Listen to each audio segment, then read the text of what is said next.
भगवान श्री कृष्ण और कालिया नाग की कहानी। श्री कृष्ण की बाल लीलाओं से जुड़े कई रोचक किस्से हैं। ऐसा ही एक किस्सा है कालिया नाग का।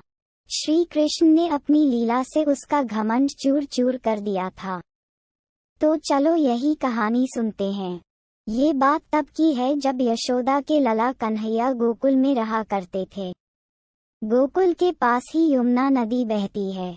एक बार यमुना को कालिया नाग ने अपना घर बना लिया और नदी के पानी को अपने विष से जहरीला कर दिया। उस पानी को पीकर पशु पक्षी और गांव के लोग मरने लगे थे। एक बार श्री कृष्ण अपने दोस्तों के साथ खेलते खेलते यमुना नदी के किनारे पहुंच गए और खेलते खेलते अचानक से उनकी गेंद नदी में गिर जाती है।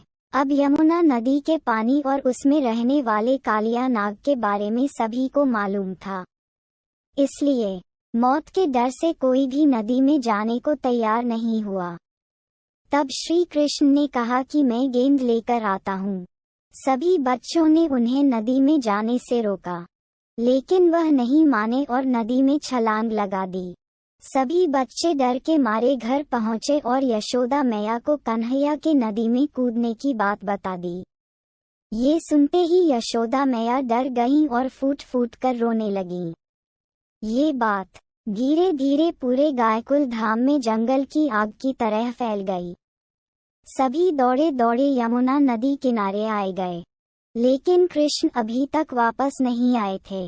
वहीं नदी में कृष्ण को देखकर कालिया नाग की पत्नियों ने उन्हें वापस जाने को कहा, लेकिन कृष्ण नहीं माने और तभी कालिया नाग जाग गया। कृष्ण ने कालिया नाग को यमुना नदी छोड़ने का आदेश दिया, लेकिन कालिया नाग ने मना कर दिया और कृष्ण को मारने के इरादे से उन पर हमला कर दिया। कृष्ण और कालिया नाग की जोरदार लड़ाई हुई। कुछ समय के बाद कालिया नाग हार गया और कृष्ण उसके फन पर नाचने लगे। कालिया नाग थकने के बाद कृष्ण से अपने प्राण बचाने के लिए प्रार्थना करने लगा। तब कृष्ण ने उसे अपने स्थान पर वापस जाने को कहा। कालिया ने कहा कि वहां पर गरुड़ मुझे मार डालेगा, मैं वहां कैसे जाऊं? इस पर कृष्ण ने कहा कि मेरे चरणों के निशान तुम्हारे फन पर हैं, उसे देखकर गरुड़ तुमको नहीं मारेगा। इसके बाद कालिया नाग श्री कृष्ण को अपने फन पर उठाकर यमुना नदी से बाहर आ गया और इसके बाद अपनी पत्नियों के साथ अपने स्थान पर चला गया। कृष्ण को सही सलामत वापस पाकर सभी बहुत खुश हुए और गोकुल में उत्सव मनाया गया। दोस्तों, आप मेरे जैसे भगवान श्री कृष्ण के भक्त हैं तो कमेंट बॉक्स में जय श्री कृष्ण जरूर लिखें।